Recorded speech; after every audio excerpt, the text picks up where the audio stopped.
Good morning and welcome to my walk on sunny Las Vegas as I'm getting rained on. I hope you guys are doing well. Today, let's talk a little bit about the Fed announcement and then today's jobs reports and how crazy non-farm payrolls were and why the markets are reacting the way they are. And I'll also talk a little bit about Meta and Amazon because that's been pretty exciting. I can't believe I've been sick and missed all this excitement with you guys.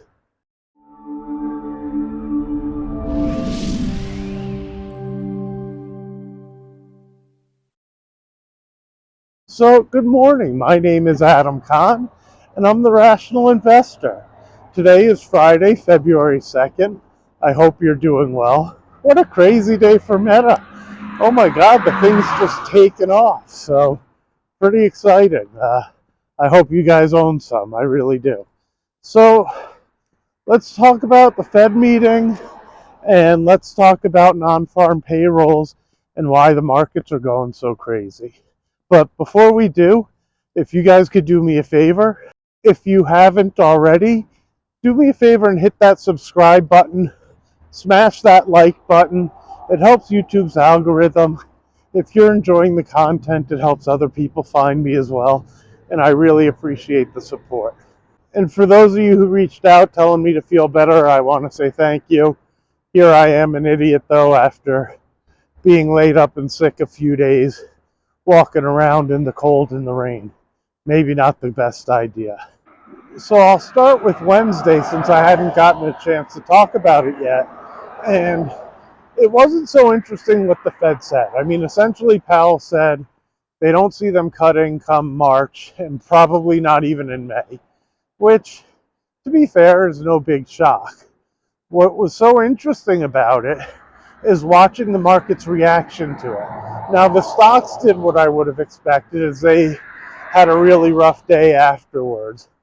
But the bond market didn't even flinch, and you saw the 10-year go right back below 4% in yield, and they rallied on the news, which is quite a surprise. I mean, I just wouldn't expect the bonds to go higher and yields go lower when the Fed says they're not going to cut rates. The thought process on that is the markets think they're going to have to cut no matter what. And maybe they end up cutting later instead of sooner. But if they end up cutting later, they're just going to have to cut a half point at a time instead of a quarter. I don't know that the markets are right or not. They tend to be right over time. So it's a really interesting seeing them fight the Fed. But I guess we'll see as time goes on. Now, if you fast forward to today with the non-farm payrolls, which blew the numbers out of the water, it would make you think the Fed's probably right and the markets are wrong, unless this is just an anomaly, except non-farm payrolls have been running high the past few times they've reported. So while in some ways that's good news for the economy, what the markets didn't like about it is it implies higher rates for longer. Those of you who watch my channel and see me talk enough, I'm not real gloom and doom. And, good non-farm payrolls report and good GDP, I feel like we're in bizarro world of Seinfeld. Good news is bad news and bad news is good news. That's good news. Economy's thriving, lots of jobs are being created. The concern that everyone has is that's inflationary, and maybe the Fed's not done doing their job if we see inflation spike again. Now, I don't think we will. I think people are stretched pretty good. At the same time, I can tell you, at least here in Nevada, it's interesting to see how much utility bills have been going up. I mean, I see it on this Nextdoor app. I saw people complaining and everything else.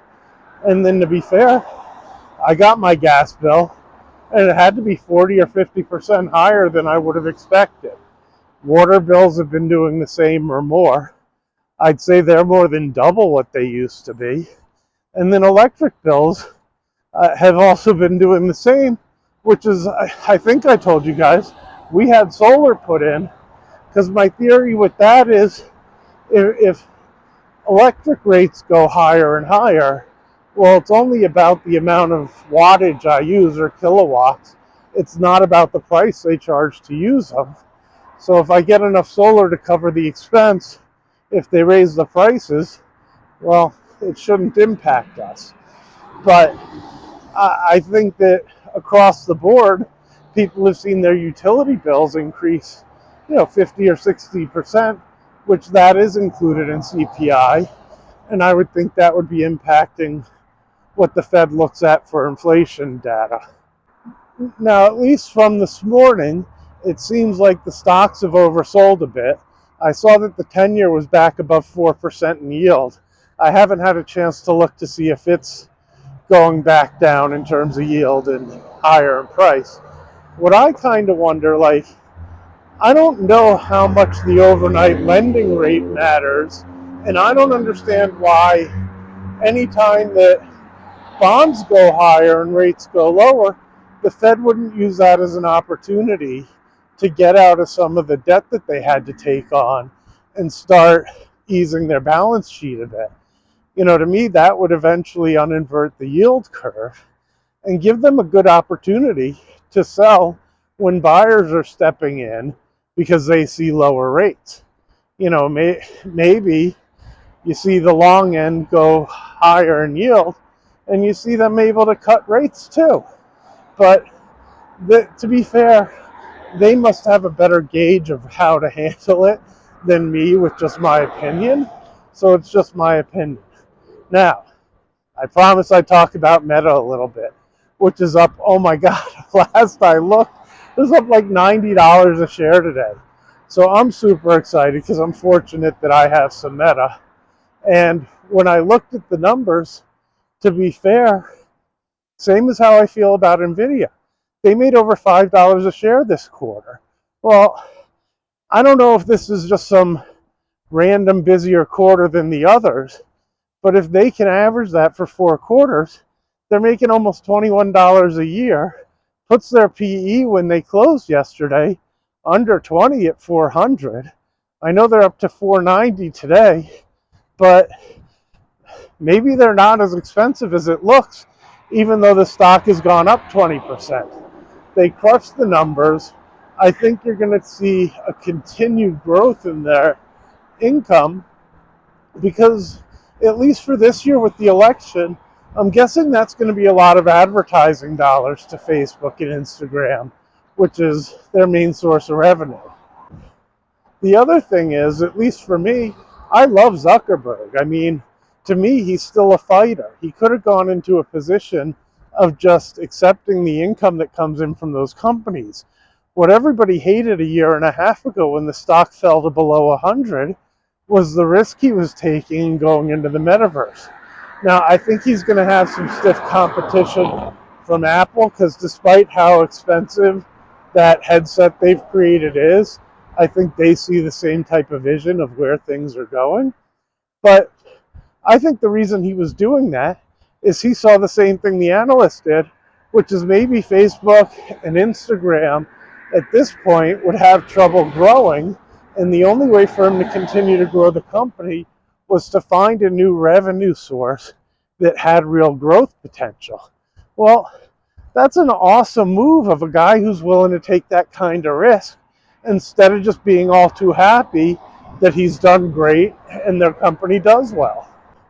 The interesting thing is, I think what the street likes is he went leaner, he got rid of staff, he worried more on profits and everything else, and I don't know how much they're pushing on the metaverse, but as a stockholder, I hope they still are, because I see that as their growth path. Don't get me wrong, I'm happy with Facebook and Instagram, and the funny thing is, they added a dividend, which everybody seems all excited about, but it's 50 cents a share. So you're talking about less than 1% for the dividend. But all of a sudden, I'm seeing all the YouTubes from the dividend people now calling Meta a dividend stock, which I guess technically it is. And the thing that they like is the ability for those dividends to grow at whatever percentage rate they can grow. And since the earnings and the free cash flow is so good, sure, they can raise the dividend at 10% a year or whatever they feel like they want to, but it's such a small percentage of the stock, it's almost kind of silly to me. But to all the dividend investors, I think that's part of what's pushing the stock higher, is now dividend funds and things like that can add it to their portfolio, which pushes the price even higher. And I don't think they pay attention to the valuation quite the same way. Now, please keep in mind, none of this is financial advice. I'm not making any suggestions on what to buy, when to buy, what to sell, or anything like that. You guys need to do your own research and make your own financial decisions. But from what I saw in the markets and the news, they overreact to good data in the wrong direction. It's a good thing that jobs are being created, and it's a good thing that the GDP has been strong. Whether the Fed needs to raise rates or cut rates, I don't know that it's going to impact companies like Google and Amazon and Facebook. I mean, maybe Amazon's retail sales are impacted, but I think these companies continue to grow no matter what economy is thrown at them. And if you're in it for the long run, look, even be with Meta, as cool as it is to see it up, it's not making a decision of, oh, I need to buy more or I need to sell more.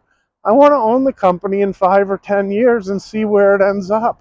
It's just been lucky so far how it's done the past few years. But maybe I get really lucky on some of the ones I pick, and they turn into what Apple did from the 90s till now, or what Tesla did, or some of the others that really just go. I try to pick what I think are great companies, and I try to own them. What Warren Buffett says, when's a good time to sell a company that you bought? Never. If you think it's a good company and nothing has changed, just relax. Wake up wherever it wakes up. Anyway, one last time, have a great day. I'm sure I'll talk to you this weekend. Don't forget to subscribe and like, and I'll talk to you guys soon.